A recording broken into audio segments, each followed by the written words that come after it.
A new pharaoh has come to power in Egypt who is fearful of the increasing Hebrew population, which, by the way, was an immigrant population.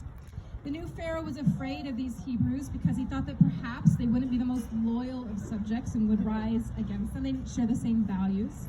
And so he enslaved them.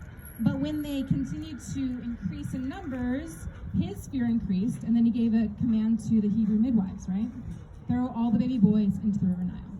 Of course, these midwives are not used to being, they're used to bringing forth life and not issuing death.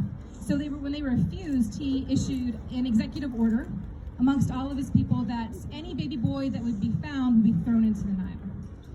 At that time, you know the story, a woman by the name of Jochebed gave birth to a baby boy, and she hid him away for 3 months from the patrolling death squads.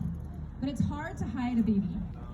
And when that baby started making the noise that mothers should cherish, they brought fear to her heart. And realizing she could hide him away no longer, she put her baby in the basket and put it among the reeds of the Nile, hoping against hope that somehow the Lord might save him.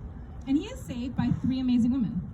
By Pharaoh's daughter, who rescues him out of the dangerous waters of the Nile. Miriam, Moses' sister, who's watching over and cleverly suggests to Pharaoh, hey, I have someone who can nurse that baby for you. And of course, Moses' mother herself, Jochebed.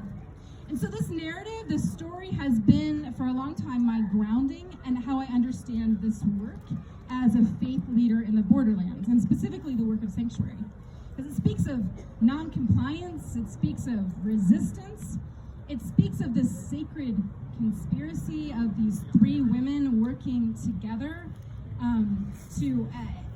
to protect this baby, and they raised him in the sanctuary of Pharaoh's own house. And for me, a woman who has lived in a palace of white privilege and power, this story offered a compelling call to those of us who are like Pharaoh's daughter. It was a challenge that I could offer to other people who are like me, who also lived in those same palaces and who are faced with the same choice. Do we follow the path that our fathers have laid out for us? Do we comply with the edicts of death? Or do we enter into a conspiracy of life, forging bonds of solidarity with the likes of Miriam and Jochebed to protect the Moses of our generation?